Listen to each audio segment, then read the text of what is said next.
4 October শনিবার হাজী ইব্রাহিম আলমচর উচ্চ বিদ্যালয় অ্যান্ড কলেজ প্রাঙ্গণে নারায়ণগঞ্জ মহানগর বিএনপির আওতাধীন বন্দর উপজেলার অন্তর্ভুক্ত কলাগাছিয়া ইউনিয়ন বিএনপির কর্মী সভা ও তারেক রহমানের ঘোষিত রাষ্ট্র কাঠামো মেরামতের 31 দফা বাস্তবায়নের লিফলেট বিতরণ অনুষ্ঠান অনুষ্ঠিত হয়েছে।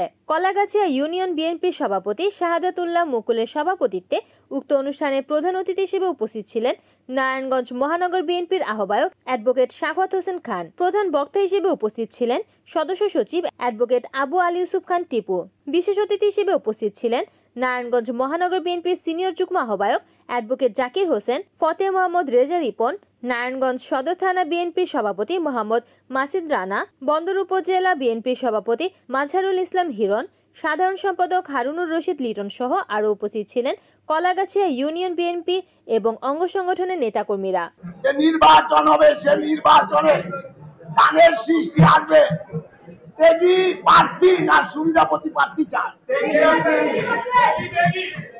আমি আর সাকার সাহেব শপথ করে বলতে চাই, শহীদ জিয়ার আদর্শ এবং প্রেরণাকে নিয়ে খালেদা জিয়ার নির্দেশনা, তারেক রহমানের নির্দেশনা নিয়ে একটি কথা বলতে চাই, মনন পায় আর না পায়, নির্যাতিত নেতা কর্মীদেরকে মূল্যায়ন করা হবে। আর যারা টাকা কামানোর জন্য এসেছেন তাদের অনুরোধ করবো, ব্যবসা প্রতিষ্ঠান খুলে বসে বিএনপির কোনো দায়িত্ব নেবেন না। ব্যবসা প্রতিষ্ঠান খুলে বসেন, টাকা কামানোর জন্য ব্যবসা টেন্ডারবাজি বারুত্তোলন লড়ি আছে। আর যদি দল করতে চান, শহীদ জিয়ার আদর্শ আছে, প্রেরণা আছে, খালেদা জিয়ার নেতৃত্ব আছে, তারেক রহমানের যথাযথ নেতৃত্ব আছে। এবং জুলাই বিপ্লবের মাধ্যমে এই দেশে ফ্যাসিস্ট শেখ হাসিনাকে বিদায় করা হয়েছে। সেই বিদায়ের পরে একটি অন্তর্বর্তীকালীন সরকার প্রতিষ্ঠিত হয়েছে। সেই সরকারের মূল দায়িত্ব হলো এদেশে একটি সুষ্ঠু নির্বাচন প্রদান করা। সেই লক্ষ্যে এই অন্তর্বর্তীকালীন সরকার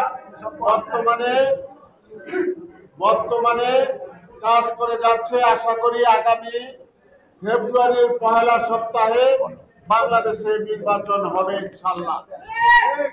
আমি আপনাদেরকে প্রশ্ন করতে চাই, আমরা যারা ত্যাগী এখানে যারা উপস্থিত হয়েছেন তাদের কাছে একটা প্রশ্ন করতে চাই, সেটা হলো গত 15 বছর আন্দোলন সংগ্রাম করে আমাদের ধান এখন পেকেছে, মাঠে শুধু পাকা ধান।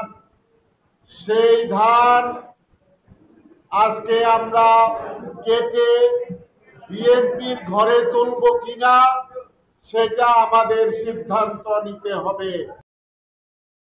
রিপোর্ট করেছেন মেহেদী হাসান প্রান্ত, NNTV, নারায়ণগঞ্জ।